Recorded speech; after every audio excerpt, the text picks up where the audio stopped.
안녕하세요. MC 조명진입니다. 최근 이 척추 건강에 대한 모든 연령층의 관심이 높아지고 있는데요. 그래서 오늘 이 시간에는 척추 질환, 내시경으로 치료한다라는 주제로 신경외과 전문의 홍영호 원장님과 함께 척추 질환에 대한 궁금증들 풀어보도록 하겠습니다. 원장님 인사드릴게요. 원장님 어서 오세요. 반갑습니다. 신경외과 전문의 홍영호입니다. 오늘은 방금 소개해 주신 것처럼 허리에 가장 많이 생기는 질환의 원인과 증상 그리고 치료 등에 대해서 한번 알아보는 시간을 가져보도록 하겠습니다.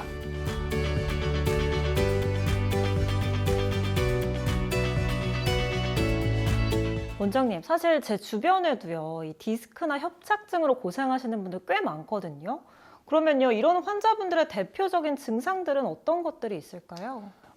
이제 요추부, 이제 허리죠. 허리에서 가장 많이 발생하는 이제 질환.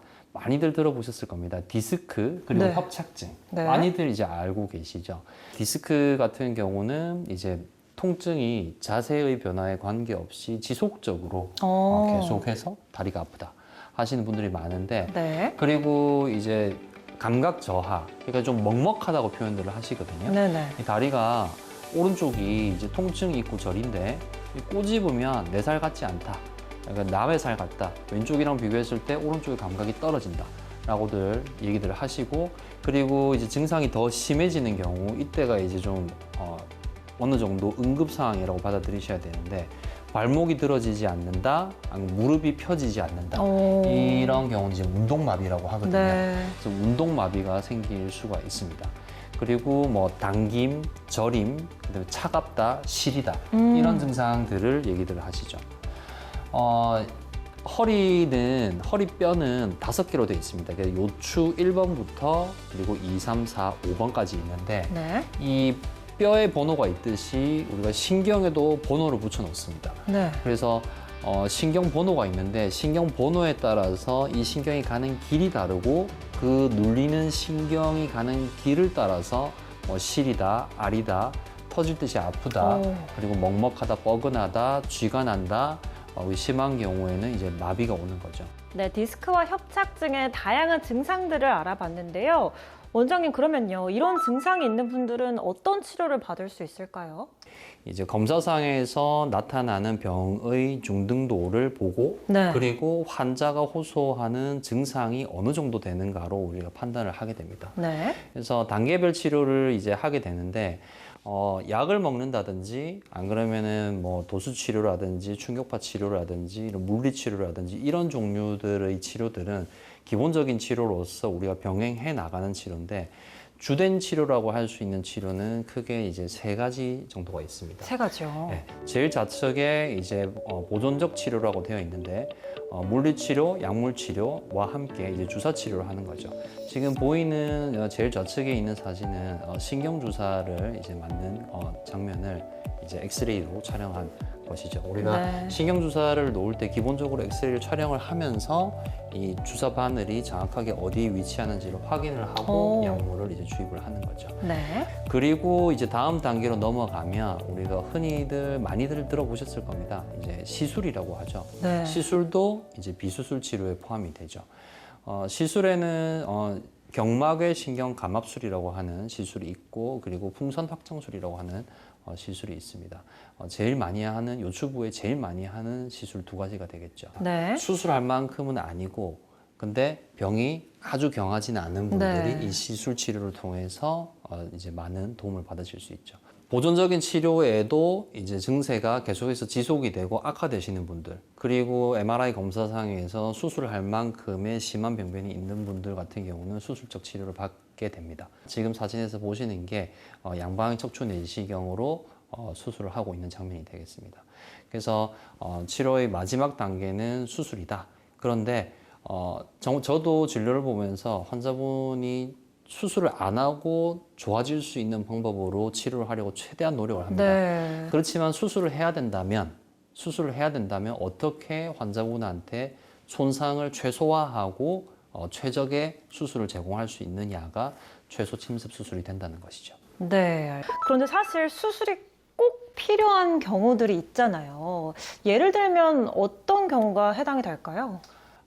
대표적으로 이제 크게 두 가지로 나눌 수가 있는데요. 네. 수술만 빼고 뭐 주사 치료, 시술 치료, 먹는 약, 뭐 받을 수 있는 모든 치료를 다 받고 여러 병원 다니면서 그렇게 치료를 받아봤는데도 처음에는 주사 치료가 뭐 한 3, 4개월은 괜찮았다. 그리고 뭐 시술하고 좀 괜찮았다. 근데 그 뒤에 점점 이 치료들의 효과가 떨어지게 됩니다.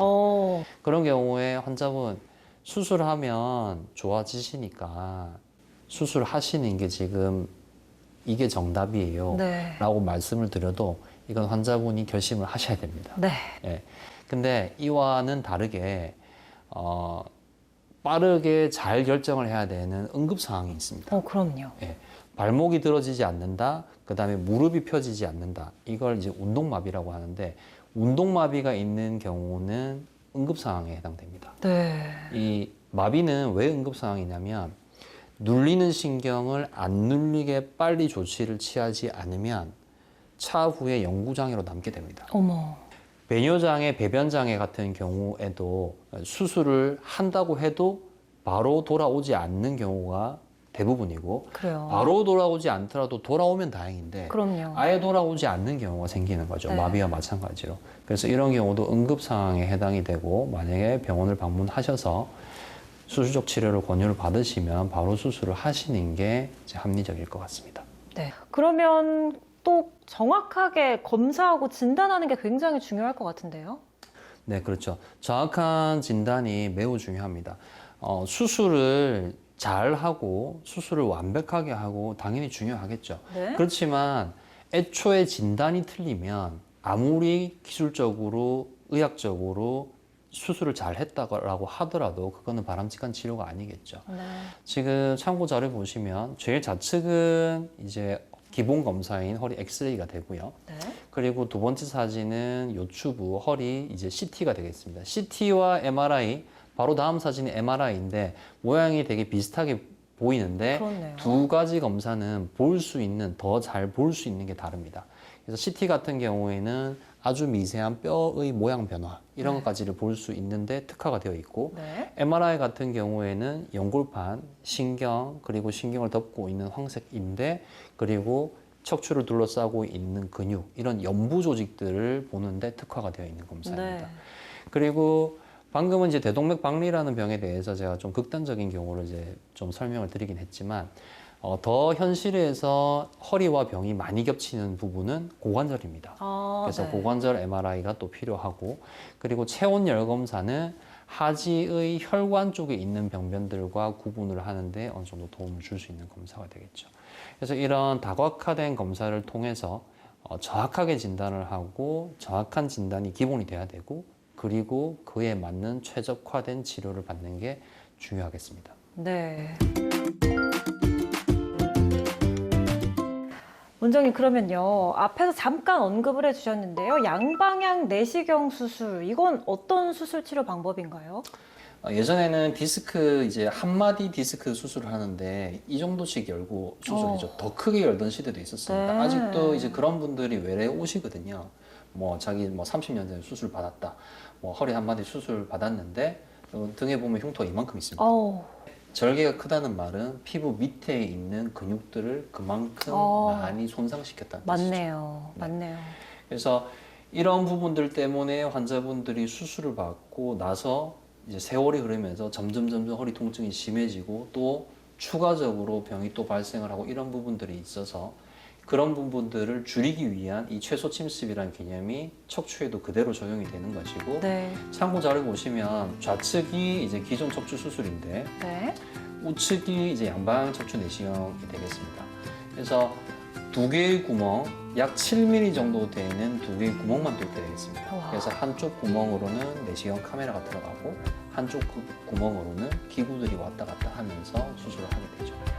그래서 절개가 적고 그 다음에 수술 시간은 더 빨라집니다. 네. 그래서 수술 시간이 빠르면 이제 우리가 수술을 굉장히 길게 하는 경우에는 전신 마취가 필요합니다.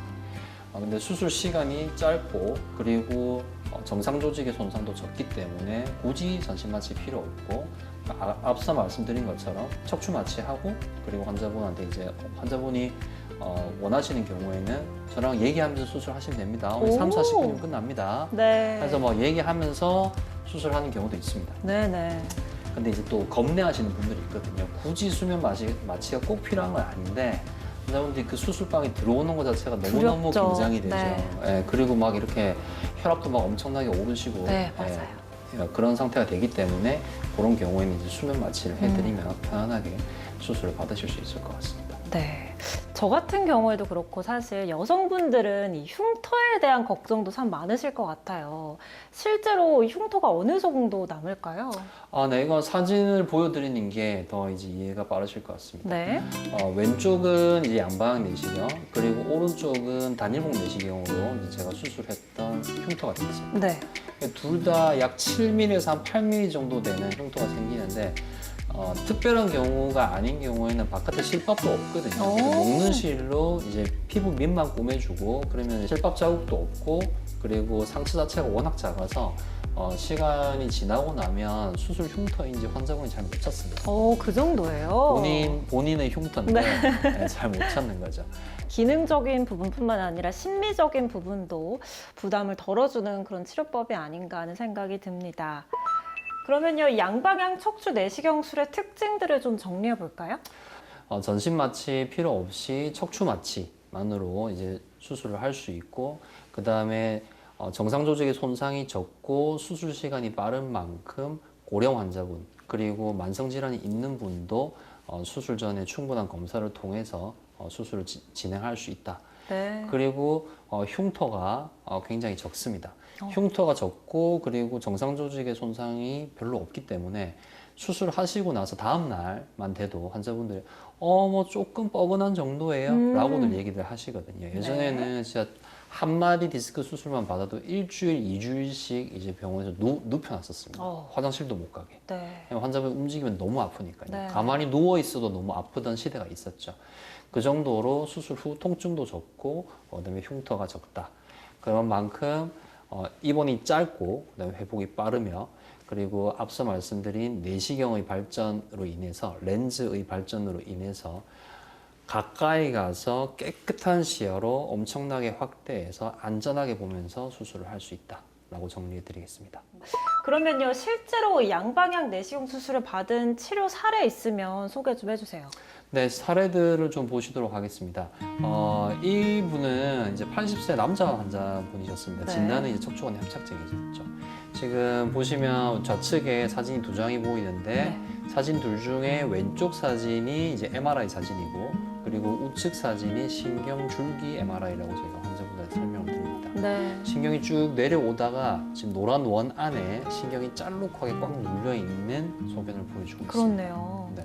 풍선 확장술 시술을 받으셨었고 네. 시술 받으시고 좀 괜찮게 지내셨습니다.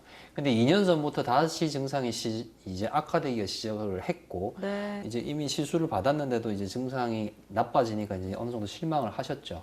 그래서 주사 치료 같은 거를 이제 여러 병원들을 다니시면서 좀 맡고 있는 상태셨습니다. 그런데 이제 다리에 힘이 빠져서 가다가 주저앉는다든지 일어서려고 하다가 주저앉는다든지 이런 상태가 되신 겁니다.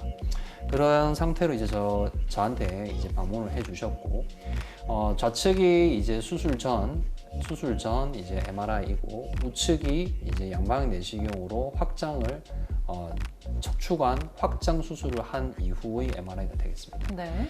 보통 이런 경우가 이제 경과가 굉장히 좋으신 분인데 그렇게들 얘기를 하십니다.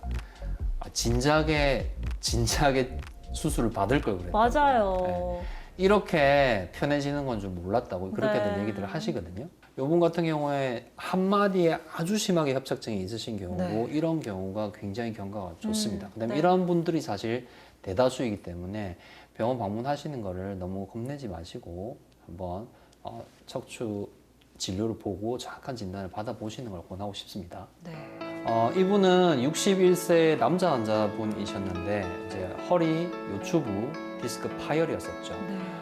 지금 보시면 좌측에 이제 MRI 수평 단면인데 노란색 원 안에 새카맣게 보이는 부분이 네. 파열돼서 뒤로 밀려 나와 있는 이제 디스크 덩어리가 되겠죠. 네네.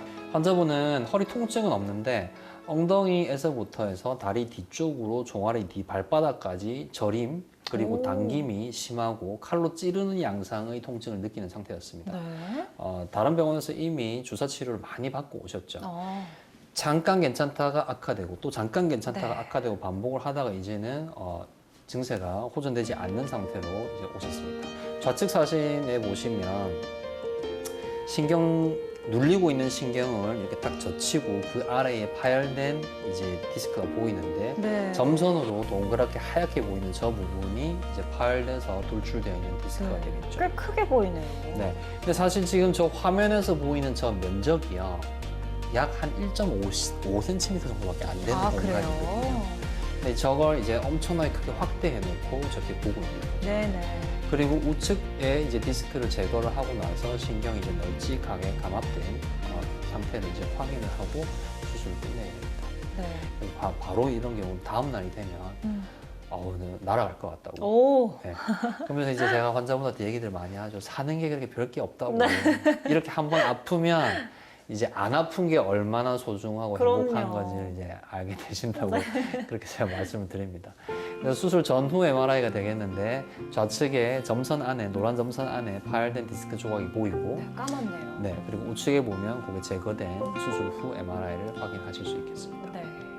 신경이 눌린다라고 해서 혈관이 막히는 건 아닙니다. 네. 근데 신경이 심하게 눌리는 경우에 몇 단계를 거쳐서 간접적으로 혈액순환이 떨어지는 효과가 있습니다. 네. 그래서 수술이 잘 되고 나면 수술 후에 체온열 검사를 해보면 보시는 것처럼 좌측에는 차가운 색깔로 체온열 검사 결과가 나오는데 네. 우측에 체온열 검사가 이렇게 따뜻한 색깔로 변해서 혈액순환이 더 호전되는 걸 확인하실 수 있겠습니다. 네. 이렇게 다양한 치료 사례들 소개해주고 계신데요. 개인의 증상이나 정도에 따라서 치료 효과는 차이가 있을 수 있다는 점 다시 한번 알려드리도록 하겠습니다. 혹시 놓치신 분들을 위해서 원장님께서 다시 한번 이 양방향 척추 내시경술이 어떤 수술인지 좀 정리해 주시면 좋을 것 같아요. 네, 양방향 내시경은 7mm 정도 되는 구멍을 2개 뚫고 수술을 하게 되겠습니다. 그래서 기존 수술은 근육의 손상이 굉장히 심한데 양방향 내시경 같은 경우는 정상 조직을 거의 손상시키지 않고 수술을 진행을 할 수 있습니다. 정상 조직의 손상이 거의 없는 만큼 입원 기간이 짧아지고 그리고 수술 후 통증이 그만큼 짧고 그리고 수술 후 재활 치료를 하는 데에도 빨리 이제 재활 치료를 시작할 수가 있겠죠. 그리고 기존 척추 수술은 전신 마취들을 대부분 다 필요로 했는데 양방향 척추 내시경 같은 경우는 대부분 다 척추 마취와 함께 수면 마취 정도를 통해서 수술을 진행하고 있습니다. 흉터도 한 7mm 정도 되는 흉터가 2개 있는데 환자분들이 본인 이제 나중에 흉터가 어디 있는지도 잘 못 찾는 정도죠. 네. 사실 이 외과 의사들은 피부의 흉터는 기능적인 부분이 아니기 때문에 그렇긴 하죠. 네, 기능적인 부분이 아니기 때문에 속의 수술을 더 잘하는 게 사실 더 중요하다고는 생각을 합니다.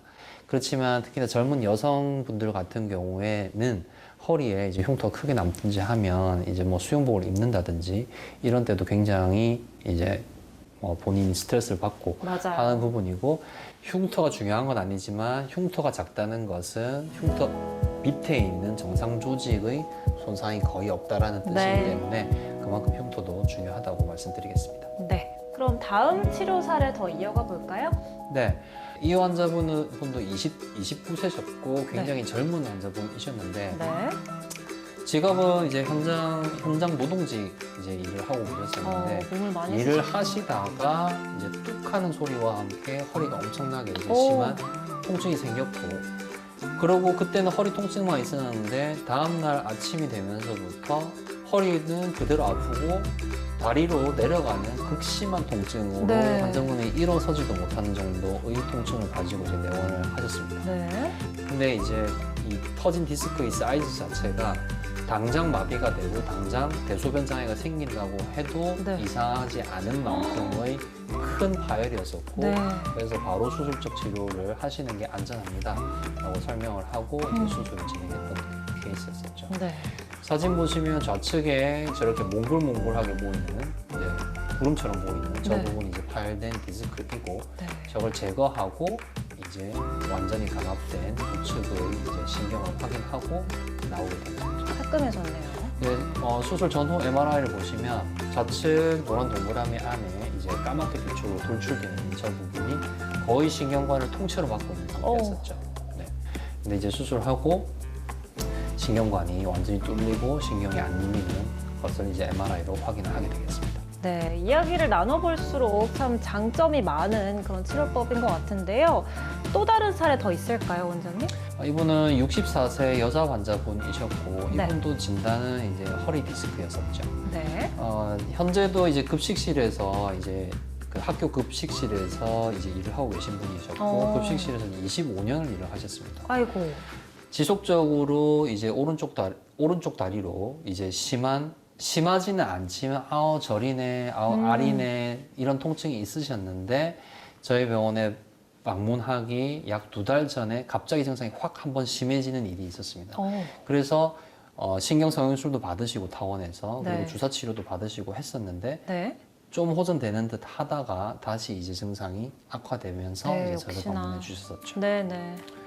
그래서 이제 뭐 MRI 상에서 보시면은 좌측 노란 동그라미 안에 이제 새카맣게 아래로 흘러내려 있죠. 네. 그 흘러내려 있는 부분이 이제 허리 디스크가 되겠습니다. 네. 그래서 수술적 양방향 내시경으로 수술적 치료를 진행을 했고 좌측에 노란색으로 이제 몽글몽글하게 보이는 부분이 파열된 디스크 덩어리이고 저걸 양방향 내시경으로 제거를 하고 수술 마지막에 신경이 완전히 감압된 정면을 확인하고 수술을 끝냈던 케이스가 되겠죠. 네. 수술 전후 MRI를 보시면 좌측에 이렇게 흘러내려 있던 저 디스크 덩어리가 깨끗하게 이제 사라진 수술 후 MRI를 확인하실 수 있겠습니다. 네, 그렇네요. 이거는 이제 또 수평 단면인데요. 좌측의 빨간 원 안에 약간 새카맣게 보이는 부분이 파열된 디스크가 되겠고 네. 그리고 수술 후 MRI를 보시면 새카만 그 디스크 덩어리가 잘 제거된 모습 관찰할 수 있겠습니다. 원장님, 그러면요. 혹시 환자분들이 좀 주의하실 점 같은 거 있으면 알려주시면 좋을 것 같거든요. 치료는 단계적 치료가 우선입니다. 물론 앞서 말씀드린 것처럼 응급 상황이 있을 수 있습니다. 뭐 발목, 무릎에 마비가 된다든지 대소변 장애가 있다든지 이런 경우는 응급 상황이고 수술이 필요한 경우에는 빠르게 수술적 치료를 하는 게 맞죠. 네. 근데 주사 치료, 시술 치료, 수술 치료 이런 식으로 단계적 치료가 있고 비수술 치료가 우선이다라고 말씀을 드리고 싶습니다. 그리고 수술을 꼭 받아야 하는 경우, 특히나 응급 상황, 수술이 꼭 필요한 상황이 있습니다. 그런 경우에는 너무 고민하지 마시고 수술적 치료를 받으시는 게 빠른 회복에 큰 도움이 됩니다. 네. 그리고 수술은 잘하는 게 중요하지만 수술을 잘하는 것보다도 정확한 진단이 더 우선이 돼야 됩니다. 그래서 다각화된 정밀 검사를 통해서 정확한 진단을 받으셔야 된다라고 말씀을 드리고 싶고, 그리고 척추 수술을 받는다고 하더라도 꼭 신경외과, 정형외과 이 척추 전문의만 필요한 것이 아닙니다. 환자분의 기저질환에 대한 평가가 필요하고 탁과들의 정확한 면밀한 협진이 필요합니다. 그리고 최소 침습 수술이 양방향 척추 내시경을 받으시면 더 도움이 될 거라고 말씀드리고 싶습니다. 네, 말씀해주신 이 주의사항들 꼭 기억하셔서 제때 적절한 치료 꼭 받으시길 바랍니다. 자, 오늘 이렇게 신경외과 전문의 홍영호 원장님과 함께 척추질환 내시경으로 수술한다라는 주제로 척추질환에 대한 다양한 치료 방법들 알아봤습니다. 원장님, 오늘 말씀 고맙습니다. 네, 감사합니다. 네, 그럼 저는 다음 시간에 더욱더 건강한 소식으로 돌아오겠습니다. 함께 인사드릴게요. 시청해주신 여러분, 고맙습니다. 안녕.